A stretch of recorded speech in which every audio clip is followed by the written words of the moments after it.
Le présent manuel est conçu pour être une introduction à la compréhension de la nomenclature douanière. Dès lors, sa tâche consiste à mettre au point une méthode pour l'appréhender. Il s'agit d'introduire à ces règles les principes interprétatifs en les ramenant à leur fondement. Deux idées principales sont exposées. 1. Ce fondement place au point de départ l'existence d'une unité universelle pour identifier toutes les marchandises, nous l'anions. 2. Cette négation se justifie par l'impossibilité de bâtir sur cette unité un système de classement cohérent. En ce sens, la refonte que nous opérons procède de sa critique.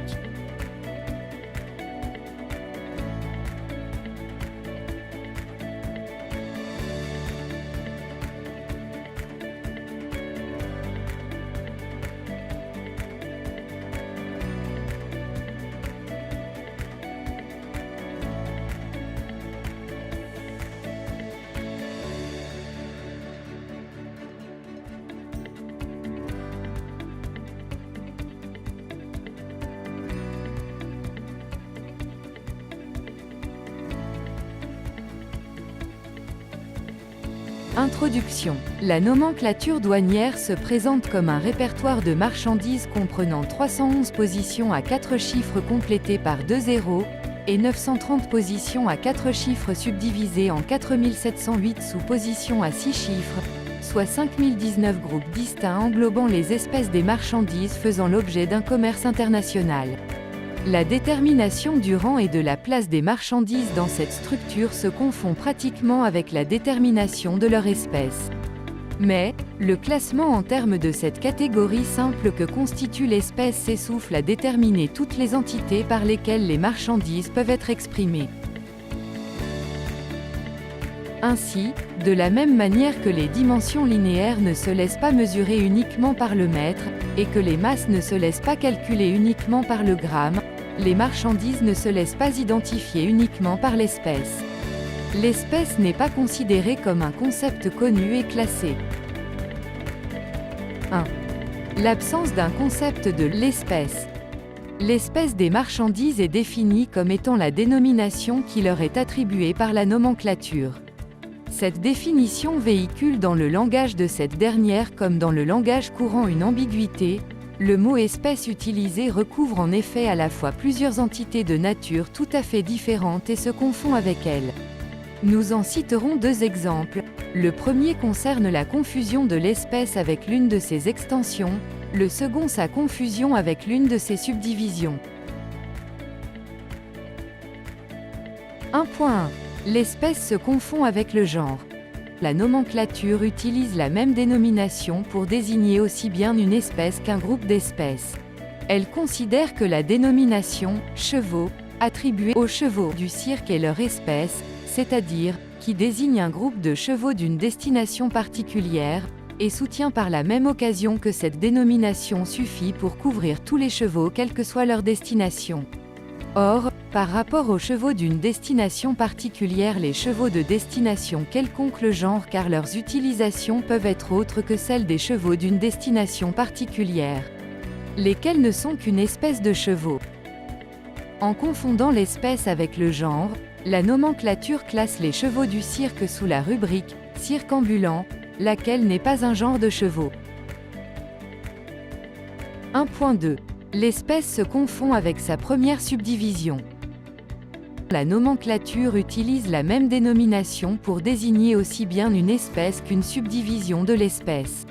Elle considère la dénomination « pompe à huile pour moteur » attribuée aux pompes à huile pour moteurs de véhicules automobiles comme étant leur espèce. Or, l'espèce se compose d'un genre, pompe, et d'une épithète spécifique, à huile. Cette dénomination compte donc un caractère spécifique supplémentaire, pour moteur, qui en fait la première subdivision de l'espèce.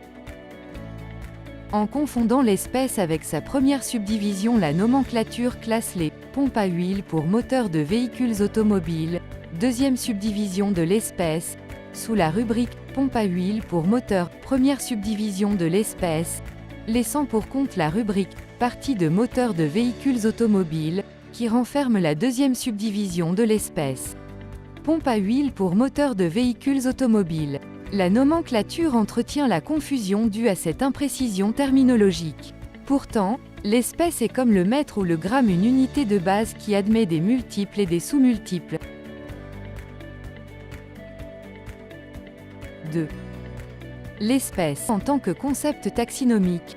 À voir le libellé des termes de la nomenclature, on constate qu'il s'agit d'entités nommées et classées appelées taxons. L'unité de base est l'espèce et se compose d'un binom, un nom générique et une épithète spécifique. Les autres échelons sont, d'un côté les groupes qui la reproduisent avec une plus grande extension, genre, famille, classe, de l'autre les sous-espèces, première subdivision de l'espèce, deuxième subdivision de l'espèce.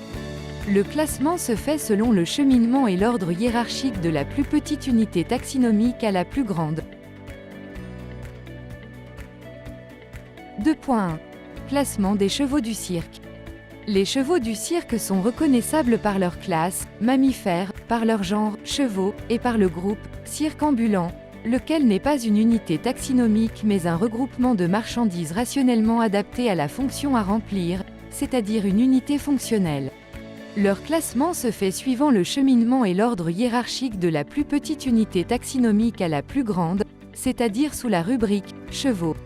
La classe des mammifères ne contient pas les chevaux du cirque car les unités de taxinomie sont des entités réparties selon une gradation allant par progression de sens décroissant, classe, espèce, première subdivision de l'espèce. Le tableau ci-contre montre la relation qui existe entre ces unités, et son utilisation aide à classer les chevaux du cirque par l'unité taxinomique appropriée. Unité de taxinomie utilisée dans les extensions de l'espèce.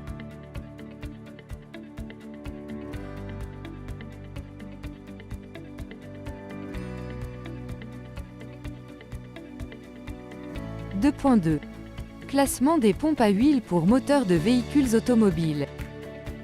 Les pompes à huile pour moteurs de véhicules automobiles sont reconnaissables par la première subdivision de l'espèce, pompe à huile pour moteur, et par la deuxième subdivision de l'espèce, pompe à huile pour moteur de véhicules automobiles, désignée sous la rubrique « partie pour moteur de véhicules automobiles », laquelle n'est pas une unité de taxinomie, mais un regroupement de plusieurs parties de moteurs de véhicules automobiles non spécifiées dans les lignes de la nomenclature. La deuxième subdivision a donc la priorité pour le classement sur la première. Le tableau ci-après montre la relation entre ces unités, et son utilisation permet de classer les pompes à huile pour moteurs de véhicules automobiles par l'unité appropriée. Unités utilisées pour les subdivisions de l'espèce. Il faut à présent revenir sur cette notion vulgaire de l'espèce afin de souligner qu'elle ne se réduit pas uniquement à la dénomination attribuée aux marchandises par la nomenclature. L'espèce est beaucoup plus qu'une simple dénomination, c'est une bizarrerie. 3. L'espèce, une bizarrerie. L'espèce est une bizarrerie parce qu'elle mène plusieurs vies. C'est la dénomination attribuée aux marchandises par la nomenclature, mais c'est aussi les signes linguistiques désignant leur fonction, ou ceux désignant leur fonction principale lorsqu'elle en exerce plusieurs, ou encore c'est l'espèce des marchandises les plus analogues en cas d'absence de signes linguistiques permettant de reconnaître les marchandises présentées. 3.1. L'espèce des marchandises comme signe linguistique désignant leur fonction. A. Exemple des machines à coudre pour la fermeture des sacs. La nomenclature considère que les signes linguistiques qui désignent la fonction des machines doivent avoir la priorité dans le classement sur ceux qui désignent l'industrie qui les utilise. De ce point de vue, les éléments linguistiques « machine à coudre » montrent des signes plus évidents, et donnent une description plus claire et plus précise des machines à coudre pour la fermeture des sacs que « machine à fermer les sacs ». La preuve de cette proposition ne semble pas nécessaire tant elle apparaît comme une vérité de bon sens. La méconnaissance des unités de taxinomie empêche d'y être soumise. Mais, le classement des machines à coudre pour la fermeture des sacs sous la rubrique « machine à fermer les sacs » ne peut être privé de ce support scientifique, car elles ne sont perceptibles que pour autant qu'elles sont représentées intellectuellement, à cause de leur enveloppement par le nom de l'activité d'utilisation. Le tableau ci-après aide à classer les machines à coudre pour la fermeture des sacs dans la ligne tarifaire appropriée, c'est-à-dire sous la rubrique « Machine à fermer les sacs ». Unité de taxinomie utilisée pour le classement des machines à coudre pour la fermeture des sacs. 3.2. L'espèce des marchandises à fonctions multiples comme signe linguistique désignant leur fonction principale. La nomenclature se rapporte souvent à des articles particuliers, récepteurs d'antennes paraboliques, positionneurs d'antennes paraboliques, ou bien à des matières pures, feuilles en matière plastique, feuilles en aluminium. Mais, ces produits peuvent se présenter à l'état combiné, le récepteur avec le positionneur, la feuille en plastique avec la feuille en aluminium, etc. Sans être désignées formellement, ces marchandises sont déduites de leurs parties exprimées. La démarche consiste à déterminer le composant qui assure la fonction principale, et à classer l'ensemble comme s'il était constitué uniquement de ce composant. Exemple du récepteur qui intègre un positionneur, il s'agit d'un combiné qui assure la mobilité et la modulation des ondes électromagnétiques. Les deux composants participent donc concurremment à la réalisation d'une seule et même fonction, à savoir la réception des programmes télévisés par satellite. Il n'y a donc pas de fonction principale et de fonction secondaire. Ce complexe composé d'éléments complémentaires doit normalement être classé sous une rubrique qui désigne leur fonction. Mais, comme la nomenclature ne prévoit pas une telle fonction, il est à classer sous la rubrique qui reprend ce matériel expressément. En effet, les deux appareils étant des parties de télévision, en l'occurrence le système pour la réception des programmes télévisés par satellite, ils relèvent par conséquent du regroupement dénommé « éléments utilisés conjointement avec les réflecteurs paraboliques ». Par le tableau,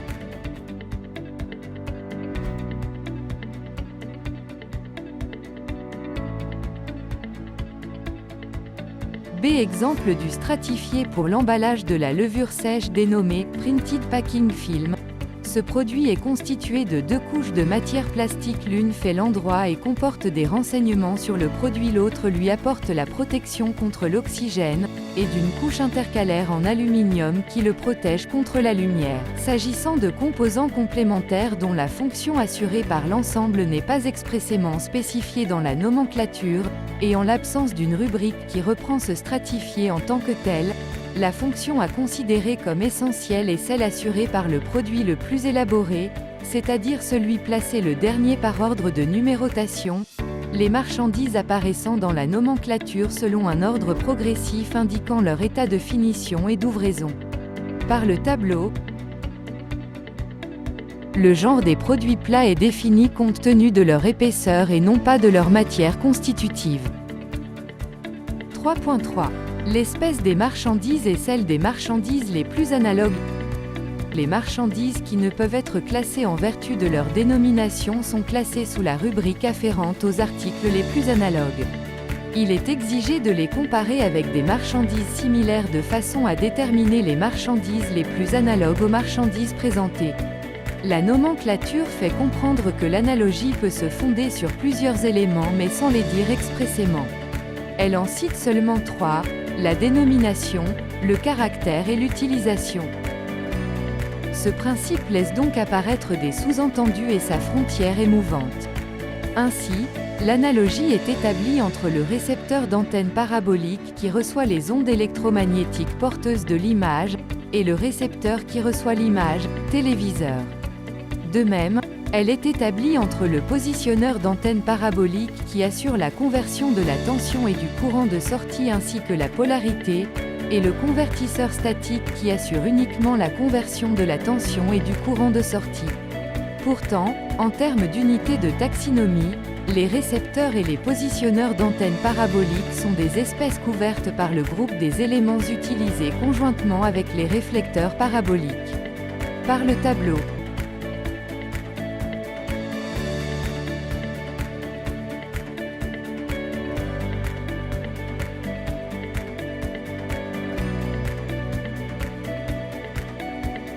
Conclusion.